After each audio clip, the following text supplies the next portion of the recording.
is Nehemiah Advance. Okay, so today we actually talking to a cancer survivor, Sbonelo. Apparently he's from Pretoria and he visits us in Cape Town for our show. October is a month of cancer survivor, it's a cancer month. So today I actually talking to a friend of mine and a person that I actually know for quite a long time. I don't know if I ever talked. Oh yes, I did. I talked to when I went to Pretoria on my YouTube on May. So somewhere there, I actually reported where I went to Pretoria and I saw gay people talking about society for marriage. That's where I actually met Sbonelo, but Sbonelo then he didn't open up to me about his cancer stuff. But today Sbonelo he's here, so he's actually gonna unpack and tell us and inspire us. So you there, stay there, and then he'll be here. So welcome. How are you? I am great. You're great. Okay, Yeah. so tell our viewers your name and where you're from, and then take it from there. I am Sbonelo. I'm not really from Pretoria. I stay in Pretoria because I'm working there. I am from Harding. Okay. The rural areas of KZN. That's where I'm from. And then I work in Pretoria. Okay, so right now let's talk about from the first time we met and the cancer. All right. What happened? I had this pain, like for a very longest time. Like I thought it was just a short pain. Then I'll buy painkillers. Then it will go away. Then it will start again. And then one of the days I went to work. Then when I was starting to work, the same pain. I had the same pain. Then they took me to a medical center. I was sent straight to the hospital. At hospital, they have to do some checkups. They took some blood. They did everything. So they came up with this cancer. So Yes. where was the pain? It was right here. So was it like different from other pain that you ever experienced before? It was becoming very like. It was yes. It was different. It was different. Okay. So you mentioned that you went to work and they transported you, faint. What happened was did you just like, oh I guess I'm having a pain, they just took you to the hospital? Like if somebody right now could hang out somebody who like experiencing the same thing, what should we look out for when somebody say to me, oh I have pain? Because I mean look at work, some people have like a migraine, a stomachache. So what should we look out for cancer? No, before cancer, I had the blood problems. Okay. I didn't have enough blood, so every time I'll go for, like, every time in 6 months, I'll go for blood transfusion. Okay. Yes. So for you, when you went to clinic and found out that you had a cancer, what was your reaction to the whole thing? Like, the first person I told was my cousin. My cousin is in China, so I told her exactly this is the situation. She was like, no, now you're not going to survive, you're going to die. Like I felt like I was going to die. Did your cousin say you're going to die? Yes, he said. I was trying to be all positive because of my spirituality and the things that I believe in. So I was like trying to connect to God, but asking God, why is it happening to me? Why am I the only one in the family to have this? The cancer. Yes. Like, okay, what my cousin was like, no, there's no any other way. If you die. You're dying, we just have to spend more time with you and see. So I mean, so from there, what kind of support did you feel like you needed at that time? I think I had all the support that I needed. I have you guys. You are calling me like now and then. Yeah. And then I have my mom. My mom was there when my legs were not moving, when I had to go. Because I went for a first operation and then it was done. Then I went for the second one and this was my third one. Okay. So you were like for 3 operations? Yes. Because the first one that I did, they said it was gone, but when I went for a second time, it was still there. Then I went again for the second one. Then again, I had to go. Yes.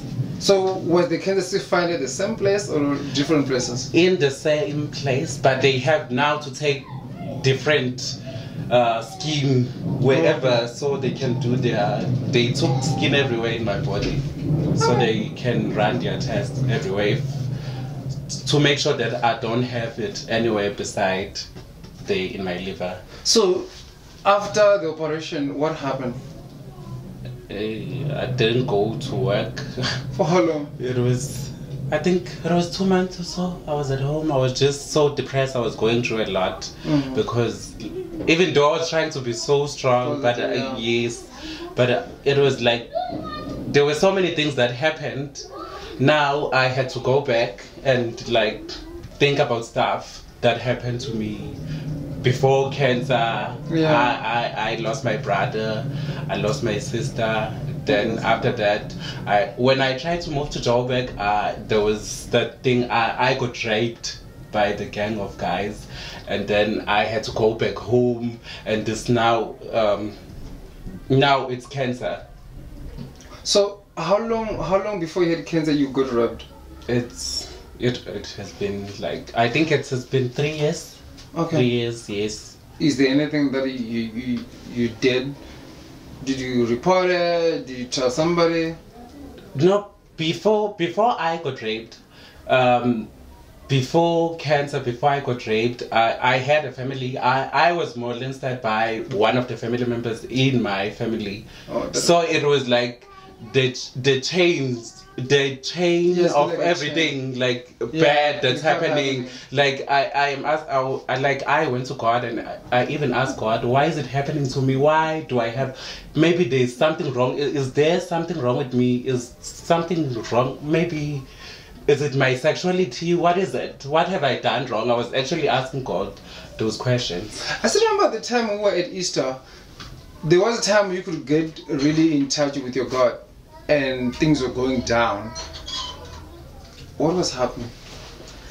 Because there was this fear and lost and confused and feel like I sensed loneliness and lost and confused. I think it was just during Easter's I was still going to go for my operation.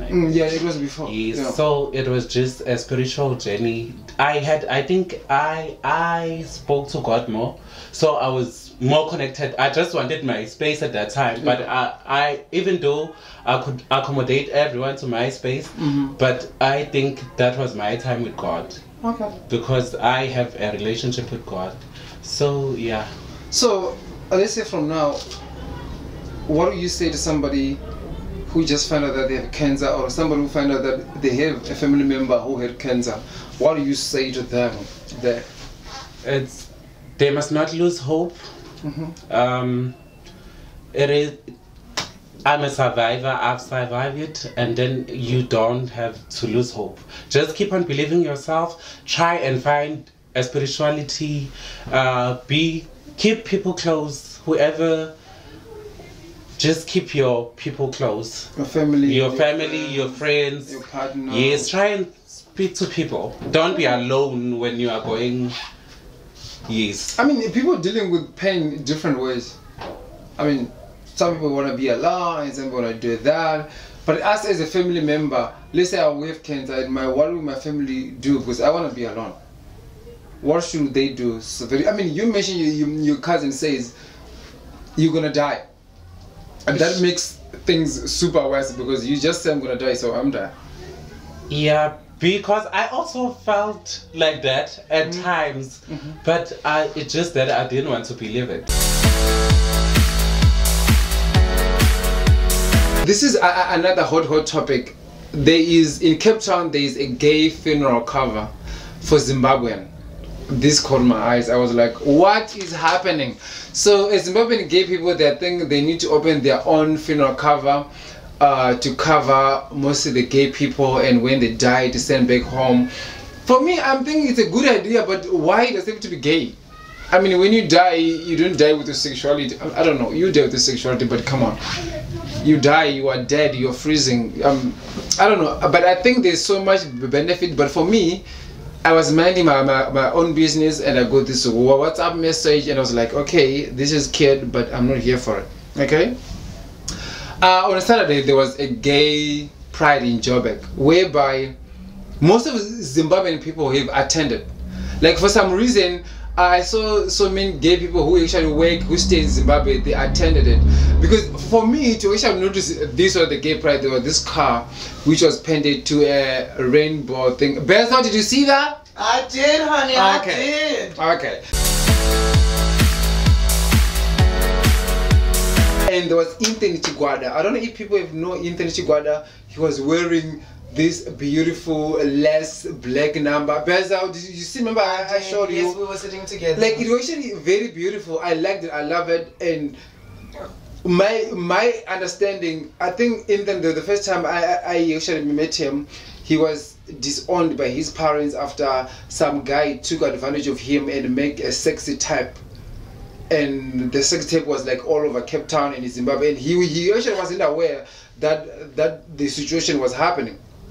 But he managed to pull himself through as a gay person, and now he's working, he's very independent, he's enjoying life, he's super proud of himself. Like, I am proud of people, gay people who actually know that they're gay and they're pushing on in life. Okay, so the other topic, oh, can I drink for this one? So this topic, people always act new when it's here, but people know these things always happen. It's a Black Friday. So Black Friday is coming every November. Please do not act new. Please do not act brand new. Save your money and buy your groceries, especially when you have a wife. This is the time to buy a weave.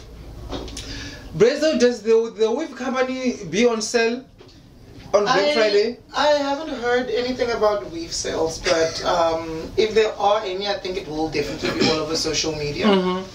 Yeah. So keep up for Black Friday. Oh, another thing. People in social media, they're also furious about how Shaka died in The Queen. That was bad. Who watched the Queen? Do you watch The Queen? No. Okay, you don't have a DSTV, but it's okay. I don't even have a TV. So Shaka is this actor who acts in The Queen, and he was like he's one of the talent. Like, he's one of the reason why I watched The Queen. But then he was choked, like just choked by Gaga for some reason. And then Dololo him, now he's gone. And Maps, the other actor called Maps was acting Polisi in Uzalo. He's the one who banned him. Situations happening. There are so many things that happen, but I don't know what's happening. But then, I kind of feel like it's not fair for him.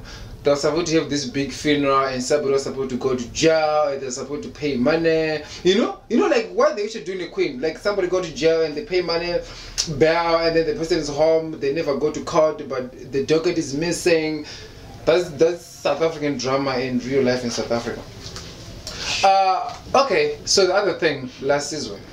So apparently, I actually read an article, and because I watched, and I don't know if you guys remember, I read on my blog where Lasizo apologized to his father, but he didn't tell us why was he apologizing. Because the first time I hear him talking, was said that he's not actually comfortable with his father because his father doesn't accept him. The whole family doesn't accept him as a gay person. He feels neglected. He doesn't feel loved.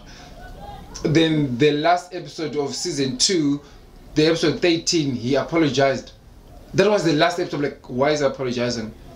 So apparently, the father has so many kids, like a lot of kids. Like a lot of kids. So what had happened was, so when Ulasizwe was introduced to a family, nobody paid attention to it because they are used to it. This boy being introduced and DNA tested, and then you will hear they're like, okay, here's your chair, sit down, you are family, go to a fridge and take a palon and eat. Okay, so as he's in the family, he realized that there was other kids just being introduced as the new kids in the family. And the Gubisana, it's just a South African range, even Africa as a whole. So I think he actually acted in another way, and you still remember when he went to Beza? Do you remember when his last season went to find his own family? I actually don't follow him. Oh yeah, okay. I do. You do? Do you remember? Yes, I do. Okay, so he went to find. He said, "I'm going to start my own family," and I don't know. He went to this guy who's very muscles, a guy that he's like his type, and he said, "You're my father." Yes, I remember that boy. So it was a hot mess. So this was a hot mess, and also, so this is the last one. Sugar. I wrote an article where Sugar was apologizing to Simbarashi Sibanda about the whole mess up of the song. So what happened was Sugar record the album, helped Simbarashi Sibanda to record an album, right? So when they're recording an album, Sugar was supposed to go to Zimbabwe to perform. He had gigs and stuff. So he was like, okay, listen, give me your demo. I can, before my show, after the show, play your song to advertise you, whatever this is happening. So he went, Simbarashi Sibanda give Sugar the song. When Sugar get back to Zimbabwe, play this song, and a DJ called by DJ Weber steal the whole situation. The whole, I don't know if he stole it or he took it, but allegedly he stole it. But Sugar doesn't know who has it, but he just didn't see his USB. And now the songs are all over YouTube. And Simbarashi Sibanda find out that his song on YouTube named as Sugar's songs. He's tripping, you know. So I was at work, I was minding my own business, and I'm receiving a call from Sugar. Baba Nehemi and Dave, I'm like, I'm cool. What's up? You know, like, you know, you're talking to somebody who's famous. And then he go down. So that is exactly what happened. But right now, Sugar doesn't know where the DJ Weber Entertainment, who is he? And Edmo something, which is Sugar's DJ, they also don't know. So there's a lot of confusion. So if you saw those songs, just listen carefully. If you don't hear Sugar's voice in it, they're not Sugar's voice. This Simbarashi Sibanda is another artist who worked very hard, and there's a beef happening. That's people trying to settle down. Okay, I think that was our news for today. So